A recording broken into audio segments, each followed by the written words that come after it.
Yeah, I mean, again, first of all, you got to tip your hat to Vermont. I knew they were going to come in here. They were hot. They won 9 of their last 10, 16 of their last 18. They got great interior play. They got great guard play. I knew it was going to be a challenge, got to, again, they played great. Hanson coming in off the bench, scoring 21, hitting, 5 out of 8 threes. I think she was 3 for 3 in the first half. But just, the balance, obviously their post players hurt us some inside. But I thought we really picked it up defensively in the second half, holding them to 13 points in the third and 9 in the fourth. So I thought our energy and our effort was a lot better in the second half. And, on a day where we didn't shoot well, again, give Vermont credit for that defensively, but we had a rough shooting day, and that's when you got to defend and rebound. So proud of, I think we went and got 18 offensive rebounds. So that's something definitely we've been stressing, and hopefully we can build on that. Guys, you utilized full court pressure as the game progressed along. How did you assess the effectiveness of that? Of the press? Yes. Yeah, I mean, again, just trying to show them a little bit different look, try to speed the game up a little bit because they were comfortable, obviously, and we haven't been really a pressing team, but we just felt like it'd be good to throw it out there. I don't know that we really got a whole lot out of it. They did a great job of handling it. But they were shooting, I mean, what are they, 8? Was it 8 for 19 from 3?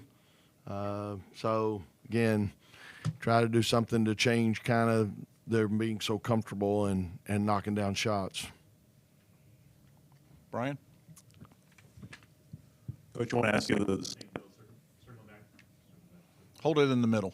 in the middle. There you There go. we go.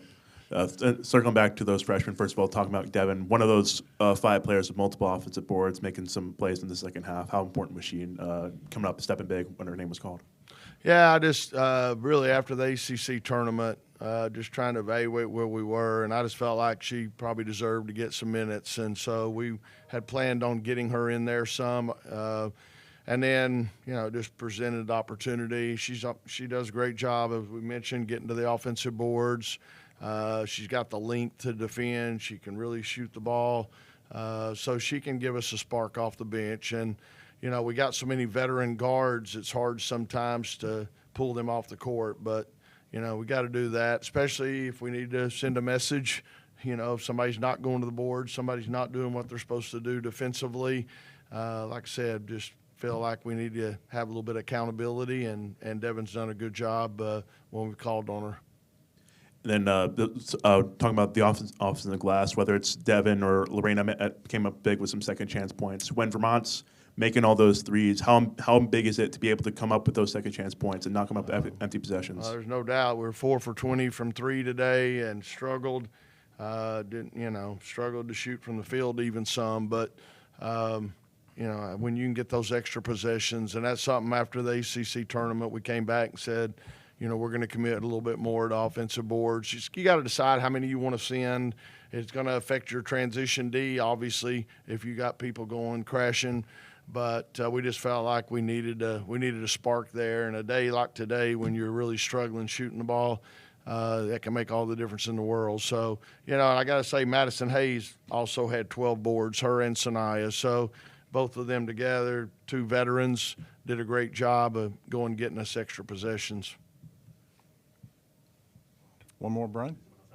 Yeah, go ahead. You just touched on it, but with Madison Hayes, Vermont playing 2 bigs in there. How big is she playing out of position and still getting those 12 boards? Yeah, again, that was the tough part, and we knew coming in it was going to be a tough matchup. They've got 2 true post players down there, and we kind of are going with 4 guards. We actually put Sanaya down there some just because of her length, and thought maybe she could maybe make it tough for them to get the feed in there. But yeah, when you're outsized like that, you got to play really hard, and I thought Madison did that and gave us, again, especially the second half, I thought everybody really stepped it up, and we had a little more pressure and got in the passing lanes and things like that. Question over here to the right.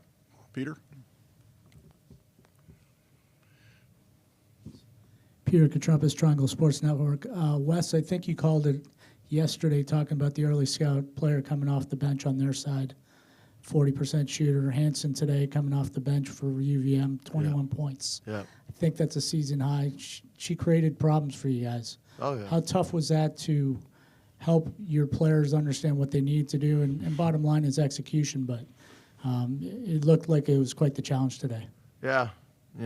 Again, sometimes it's hard to get the point across, I guess. But we knew she was shooting 44% from three coming in. So, I mean, she's a great shooter coming in off the bench, somebody that's going to give them some energy, give them a lift, and you got to try to stick with her. And, we were supposed to be getting overall pick on the ball, but a couple of times we got caught going under. A couple of times maybe we helped a little bit. You can't help off somebody like that. So, again, we subbed a time or two because of it, just, again, trying to have accountability. But no doubt, I mean, she's a great player, and we definitely knew coming in we needed to try to slow her down. We just didn't quite get it done. Right here to the left. Coach, Vermont had 33 points at halftime. You've been preaching defense all season. What'd you tell your team in the locker room? Because after that, they ended up scoring just 22 combined in the second half. Yeah, I said we wouldn't be having dinner tonight if we didn't, step it up. No, I mean, again, we just talked about, we knew they were, we knew they could score the ball, and we knew we had to, apply more pressure, get up to them. Again, sometimes it's got to happen to you for you to believe things, and even though we've watched a lot of film, we didn't quite have the urgency, or we weren't locked in enough when things happen, and it's tough. Obviously we go over their plays. They ran a little play where Hansen goes down to the block, and then she's coming back up off a down pick, and we're screaming over there, but it's pretty loud in this place, so we didn't quite get the communication part through. But you just can't relax. You got to stay on edge when you're playing somebody that can score the ball. And the thing is, you let them get happy. We talk about that. Don't let them get happy. They get happy, they get confident. Now you're in trouble. Isaiah James shot just 4 of 15 from the field. What is it like to have a scorer like Zoe Brooks who can come up and fill in that scoring option? I believe she had 2 and 1 layups in that third quarter that y'all kind of rallied behind to go on the run. Yeah, I thought especially early in the game, Zoe was keeping us in it. I mean, we didn't have anybody else hitting shots really, and we weren't creating like we needed to, and again, we were settling for threes, and there comes a point where you got to recognize, you know what, this isn't working right now. I need to get to the foul line, get to the rim, be the aggressor. And but I thought Zoe did a great job of picking up the scoring slack in the first half and really carried us.